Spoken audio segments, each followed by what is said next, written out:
You're listening to an Airwave Media Podcast.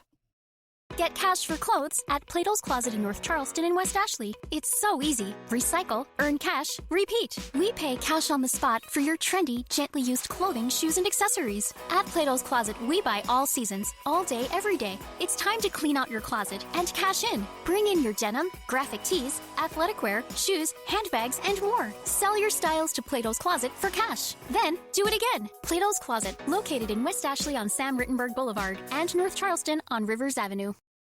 It's a long way to Tipperary, it's a long way to go. It's a long way to Tipperary, to the sweetest girl I know. Hello everyone, and welcome to History of the Great War, episode 103. This week, we come to the end. This will be our 14th and last episode on the Battle of the Somme, as we look at the 2 months of fighting in October and November. These would be rough months for all involved, not just because of the continued casualty rates, but also because of the weather that would be the bane of the men in the trenches. We will then close out this episode by doing a review of the costs of the 5 months of attacks on the Somme and what it had accomplished. Coming out of September, optimism on the British side was actually quite high. During the attacks in September, while they certainly had not met their lofty goals, they hadn't been complete failures like earlier efforts, so they hoped that they could build on that. This convinced Haig that the Germans were really close to complete collapse. He was not prepared to give the Germans any time to fully recover, and he was dead set on not making the mistake of coming within one step of victory after months of sacrifice and then calling off the attacks on the brink of success. Here are his thoughts in his own words. Quote, "We had already broken through all of the enemy's prepared lines, and now only extemporized defenses stood between us and the Bapaume Ridge. Moreover, the enemy had suffered much in men, in material, and in morale. And if we rested even for a month, the enemy would be able to strengthen his defenses, to recover his equilibrium, to make good deficiencies, and worse still, to regain the initiative. The longer we rested, the more difficult would our problem again become. So in my opinion, we must continue to press the enemy to the utmost of our power." The plan was to keep attacking, and this would result in multiple attacks throughout October. After the end of October, these would continue, but with a different purpose. At some point, it became clear that the British no longer had the ability to decisively win the battle, or to punch through the German lines in any meaningful way. This caused a shift in focus away from these quick wins, and instead to a long-term view into what might happen in 1917. Haig and Joffre both believed that they would recommence the battle in these exact same areas when spring arrived. But to do this, they needed to continue the attacks now at the end of 1916. Every tactical gain that they could make, every hill or wood or village that they could take during 1916, would be one less that they would have to deal with in 1917. This pushed the attacks forward again and again, as they were never satisfied with where they were and where they would have to stop for the winter. The cruelest irony of all of this, for the men involved at least, is that by the time that the spring did come, it didn't really matter at all, because the Germans would be gone. These type of attacks may have made some sense if the Germans were as close to complete collapse as the British believed. So let's once again look at that question. The Germans had mounting problems on the Somme. The first was that the British were just in general getting much better at attacking the German positions. Haig was also correct that their positions by this point in the battle were not as good as they had been, or as well constructed as they were in September. The Germans were also simply running out of combat effective units. There was more to creating effective units than just having warm bodies in the trenches. As unit cohesion continued to drop, those units became less effective, less well trained, less familiar with those around them, and the continued grind of sending units to the front repeatedly in a short period of time just kept making everything worse. The reasons for this are varied, and you could probably have a whole book looking at small unit cohesion in militaries around the world. But here is Lieutenant Wolfgang von Vormann of Infantry Regiment 268 to describe what he saw in his own unit. Quote, "We have been terribly mauled once more, even worse than the last time. It is hardly to be wondered at, because when we were a superb unit welded together by the experience we gained during the hard days of small-scale action, we had fought around the slag heaps of St. Pierre. Commanders and men knew and trusted one another absolutely. This time we were simply a mob of soldiers. We received good reinforcements from Germany, but the interval between the first and second deployments was just too short. We lacked the proven junior commanders, NCOs, and officers who could hold the troops together. We enjoyed good success this time too, but we were not brilliant. We beat off about 10 attacks, causing the British huge casualties, but we had to yield 500 meters of ground. By then we were at the end of our tether, but we were relieved just in time." There was also a change taking place in the German soldiers individually. The men that were in the trenches in October and November were just not the same as those in July, even if some of the men were actually physically still there. This change was most notable in their mental state. They became more detached from those around them and from their officers, as most of them were often just new replacements anyway, there from the latest draft. And this meant that the optimism of earlier in the year was no longer present. Here's the commander of a battalion who would write in a formal report to his regimental commander that, quote, "The daily returns of the past few days have seen a great increase in the number of reports stating that the strength of the troops is declining.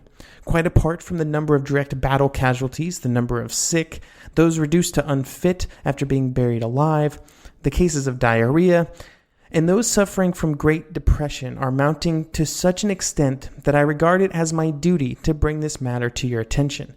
This is a problem that the Germans would have to try and solve. Their units were falling apart, their men being stuck on the defensive forever were just not as gung-ho as they once were." While the will of the British troops and their commanders was still set on continuing the attacks, and while the Germans may have been running out of the ability to resist, more attacks were slowed significantly by the onset of bad weather. The first 4 days of October were filled with rain, endless and cold, and that would prove to be just the beginning. This lengthy period of bad weather actually started later than usual, and September had been abnormally dry towards the end, and this had helped the British in continuing their attacks the previous month.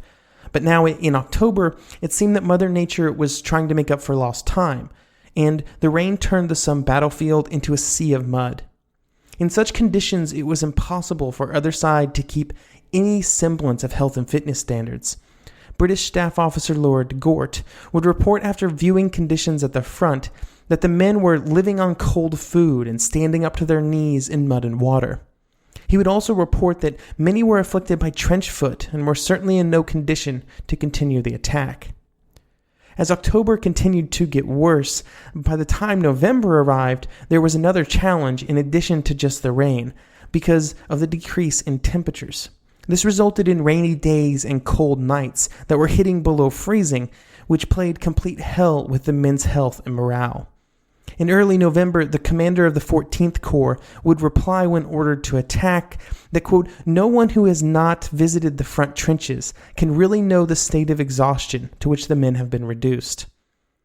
This situation was just as bad on the German side as well, with Graffider Fritsch writing that, "We are living in mud holes. There is filth on all of our clothing, on all of our food, on all of our hands. Firing goes on ceaselessly. Everyone is exhausted by the approach march." One German battalion would report about how difficult it was for the men to simply create and maintain any kind of defensive positions in the mud. Quote, "Everything possible is being done to maintain the collapsed and unconnected trench system, but the term trench is illusory. A line can barely be detected. The entire garrison, down to the last man, is fully occupied in ceaseless work to dig out what little remains.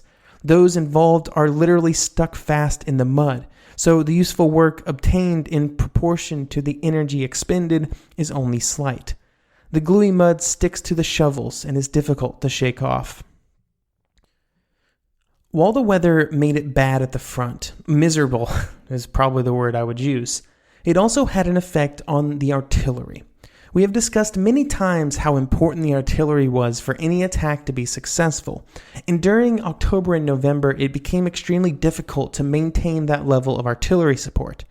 There was a nearly insolvable problem of how to get the thousands and thousands of shells to the gun lines when everything was so muddy. Horses and mules could not move through it, trucks bogged down immediately, men had tons of problems just moving through without shells on their back. And even if the shells could have found their way to the gun lines somehow, the artillery found its ability to move to new positions to support advances to be almost non-existent. Here is one artilleryman describing how long it took to move the guns. Quote, orders received at 11 a.m. gave me 3 hours to pass a certain crossroads, but although we started getting the guns out as soon as the teams arrived, my last vehicle only managed to clear the point in question at 6 p.m. the following day. By November, it was basically impossible to bring a gun to the rear for repairs, or to bring replacements forward. So instead of moving batteries off the lines with their guns for repairs and replacements, new artillery batteries were told to leave their guns to the rear, and instead they would just rotate the men through the same guns to keep them firing. This had obvious negative effects on the ability of the guns to continue firing, as they slowly wore out, broke down, or were disabled by enemy fire. It also had a perceptible negative effect on the morale of artillery units, as Lieutenant Kenneth Mealing of the Royal Field Artillery explains. Quote, we got our orders to leave horses and guns and to take our gunners and officers up to the line to take over the battery we were to relieve. We knew it meant handing over our good, well-tended weapons for old, filthy, worn-out guns, and we didn't like it. A subaltern from the other battery arrived to guide us up. We didn't quite like the undue haste he showed to get us up there, nor his relief at handing over. In fact, he gave the impression that all he wanted was to get away as quickly as possible. The only good news for the British was that these same factors affected the German artillery as well, although in general they always experienced them to a lesser degree, because they were retreating onto areas that were far less destroyed by previous artillery bombardments, while the British were moving right on top of the destruction that they had rained down themselves in earlier attacks. Another bit of bad news for the British artillery was problems for the Royal Flying Corps. During the last few months of the fighting on the Somme, the British began to lose their aerial superiority, which they had enjoyed for pretty much the entire battle. This was due to a combination of German aircraft finally being moved off of the Verdun front, and also to the introduction of a new series of German scout planes in the form of the Albatros D-1. This new plane completely outclassed anything that the British could put in the air, because it had 2 machine guns firing through the propellers, each of which could put out 1,600 rounds per minute. This at a time when most British scout planes were still using Lewis guns with their 47-round drum magazines, generally mounted on the upper wing. This would put the British artillery in a position that they had not had to deal with much on the Somme, and that was being observed from the air and feeling the power of air-directed counter-battery fire. Here is Captain William Bloor explaining what happened to his unit. Quote, enemy airplanes were very active and flew over our batteries at a great altitude. Very soon, an intense bombardment with 5.9-inch and 8-inch guns started on the Deville Valley, no doubt directed by their planes. We escaped lost, but my old battery had a direct hit on E-gun, killing the detachment. Battery 149 lost 2 guns and several men, and another one had a direct 8-inch hit on a gun. A terrible day for my poor brigade.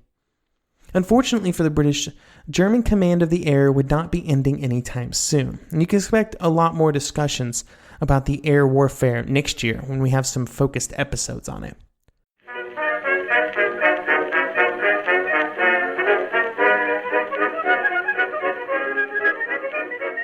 The one truth about human history is that change is inevitable.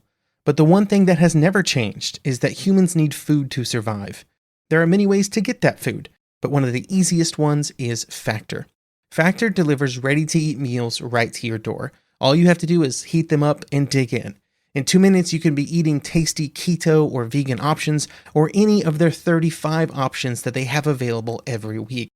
So you can choose maybe the cheesy garden herb chicken, maybe the Santa Fe green chili beef skillet, or perhaps the Caribbean spiced tofu.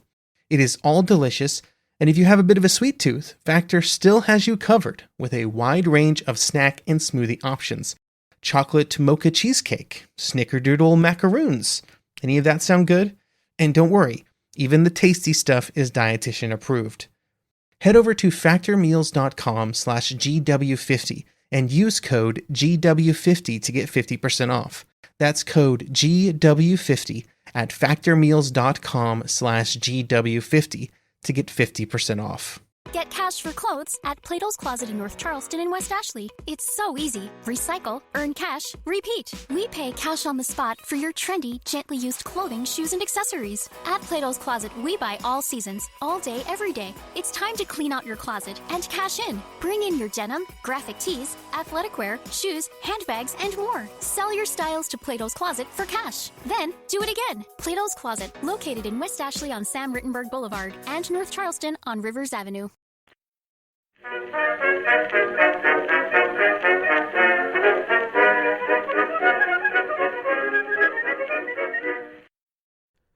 Throughout October and through the early part of November, the attacks continued, with the several attacks launched during this time. Regardless of the problems with the weather, they just kept going forward.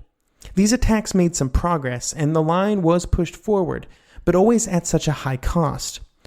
This would continue until November the 18th, when the last major attack was launched.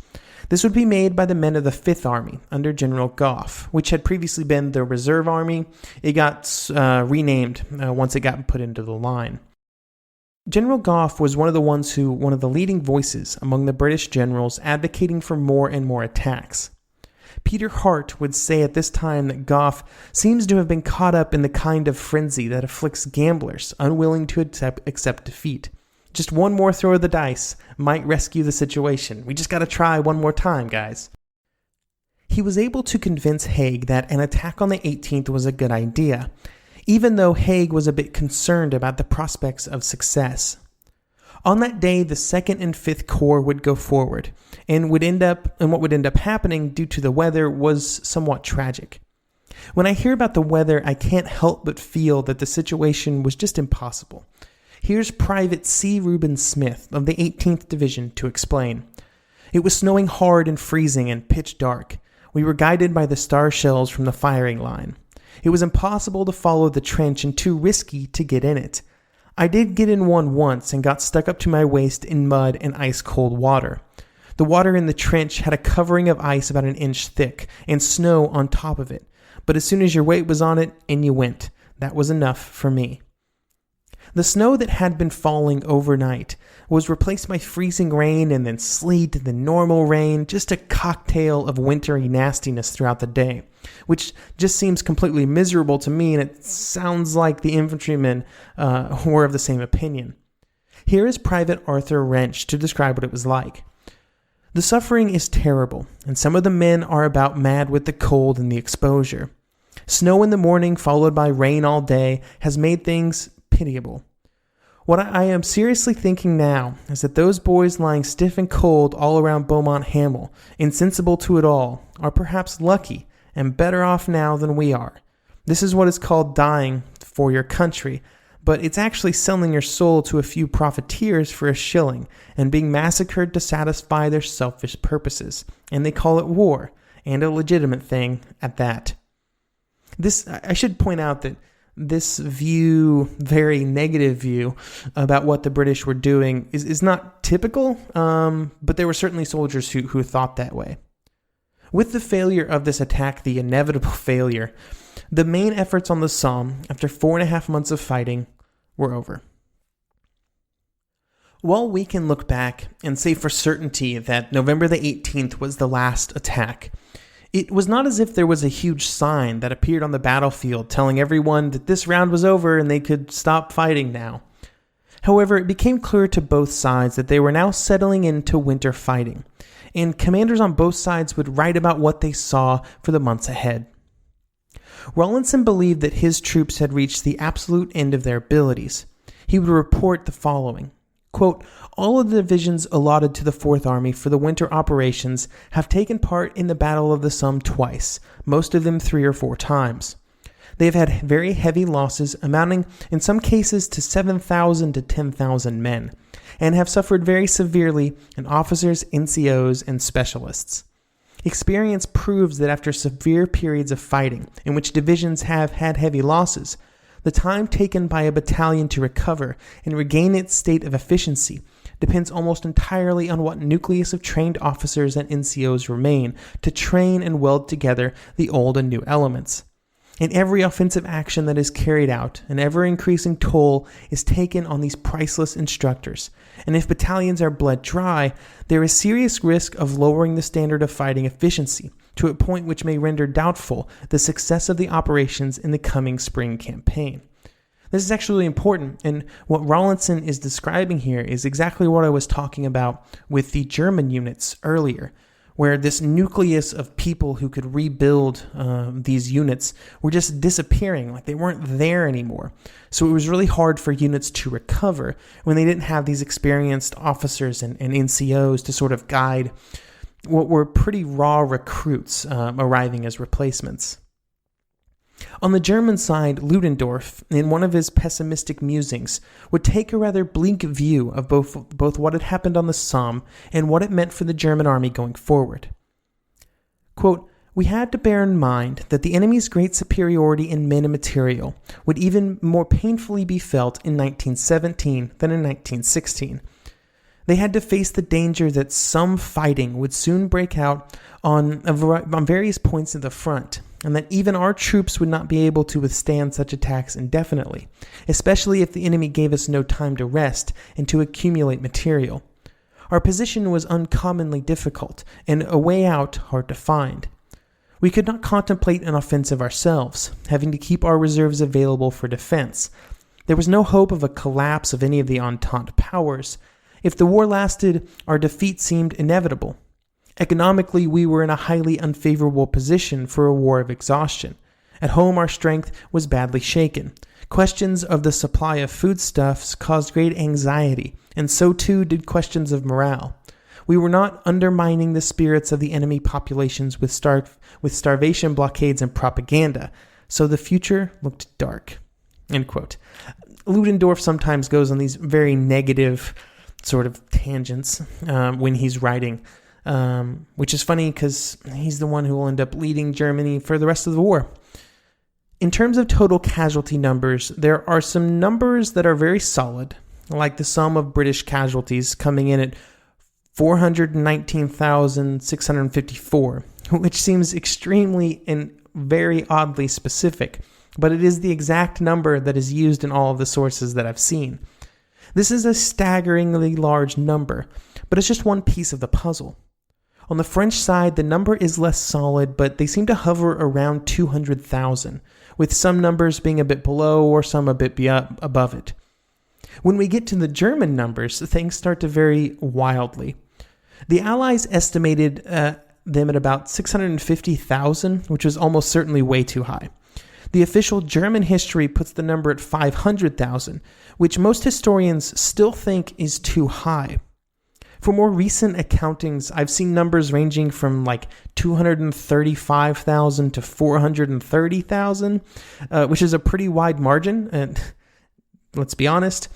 And my guess is the truth is probably somewhere in between that. That feels right, I guess. It's funny that we don't have super specific numbers. While the numbers are not perfectly certain, though, there is one thing that is certain. They are very large. There's a lot of zeros in all those numbers. I think it's important to put them in context, though. For example, even with the casualties on the Somme and Verdun and the other fronts, the Germans still lost more men total during 1915 than in 1916, which seems a little crazy, considering how much we've talked about the Germans fighting this year.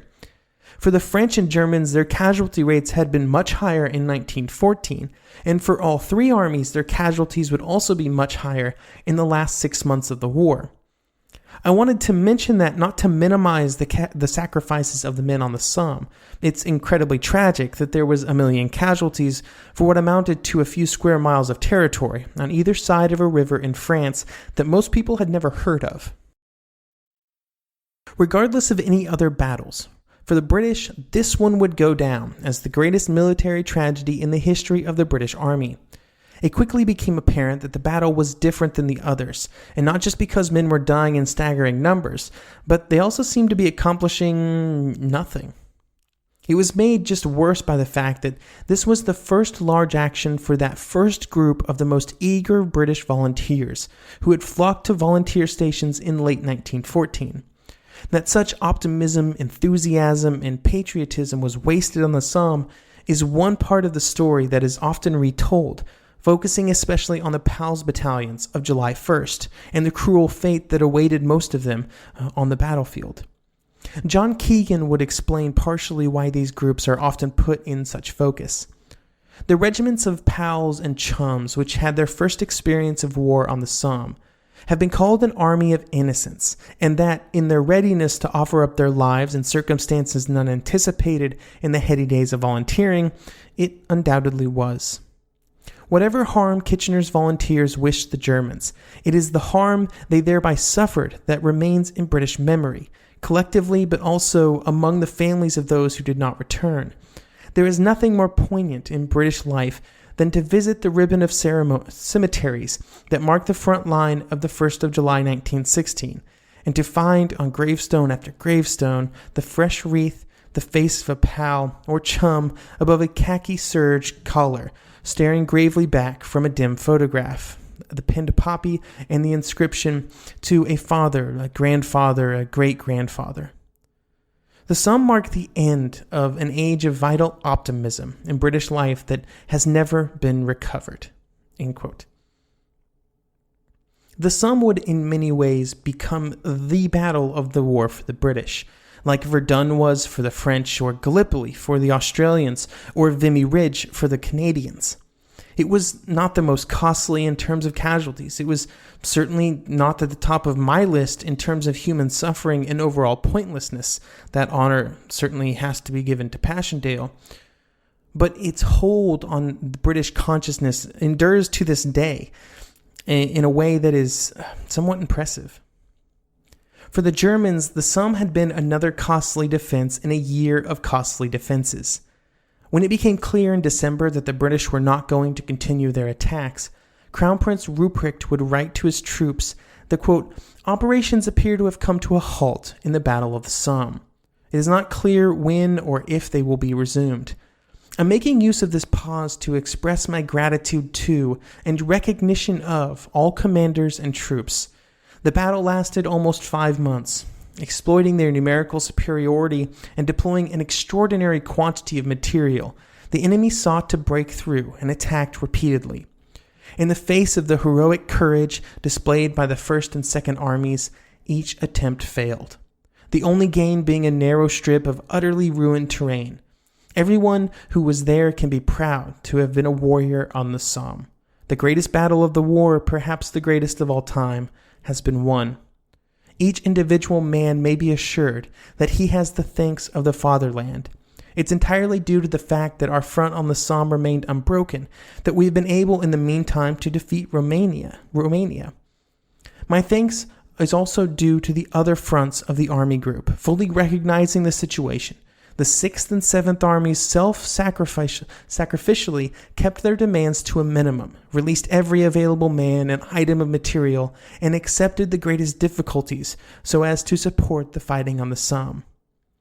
While they may have held the line, though, the Germans on the Somme sacrificed what had been left of the old German army, what was left after the first years of fighting in Verdun anyway. While there were still men in the line, they were still resisting, and that wouldn't end, the casualties were beginning to change the German army. Never again would the German army be as good, with morale as high, as it had been when entering 1916. Even in the heady days of spring 1918, they would never be as effective. In his book, Through German Eyes, Christopher Duffy would explain a bit of why this was the case. The best and longest enduring type of German soldier emerged from the grinder to all appearances unbroken and healthy. What they could not see was that inside he had become another man.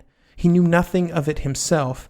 His psychological constitution had become more sensitive to the effects of battle, and his resiliency had diminished. End quote. If you consider what the Germans accomplished as a win on the Somme, with the definition of winning in the classical battle sense being the defender still holding the ground, really, battles like the Somme, if they kept happening, would mean the Germans were winning their way to defeat. The question that seems like everybody has been asking for the last century is not whether or not the Germans won, but whether or not all of the British and French effort on the Somme actually accomplished anything. This seems to be a question that has fluctuated about as much as casualty estimates. After the war, it was told strictly as a tragedy and a complete waste of time, effort, and most importantly, men. But with distance came perspective, and most historians now consider it a critical step, although a costly one, on the long road to wearing down the German army. At the end of the war, it would be manpower problems that would cause the Germans to eventually lose, and losing 300,000 men as casualties on the Somme certainly didn't help their long-term prospects. That is not to say that there were not giant, massive, horrible mistakes made on the Somme, or that there may not have been better ways to spend the summer of 1916. However, the attrition afflicted upon the German army, coupled with the lessons that the British army learned on the battlefield, and how they were able to use those lessons to their great benefit in the future, that's what long wars are. As cold-hearted as it may sound, they are a long series of battles that represent a compendium of lessons to be learned, and a bill to pay in the form of lives. If these did not need to be done, then there would not be long wars like the First World War was. And overall, the Somme is a critical step for the British Army to turn into the machine that it turned into by 1918. On that somber note, our Somme episodes have come to an end. Although we will revisit this battlefield next year when we discuss the evolution of the war in the air. This also brings us to the end of our episodes for 2016. It's been a long year, the year of the great battles, and our episode structure has been different than what I had planned. You can expect a lot more jumping around to various theaters and topics next year, as half of our episodes will not be focused on just two battles. There will also be a 1916 retrospective episode, but it will be delayed until next spring, as there are a few more important stories to tell before we can really put 1916 in perspective. Over the next month, you can expect a special episode to discuss our path forward along with a very special announcement. And as always, as we come now to the holiday season, thank you for listening. I hope you will join me in a little over a month when the history of the Great War continues, and I hope you have a very pleasant holiday.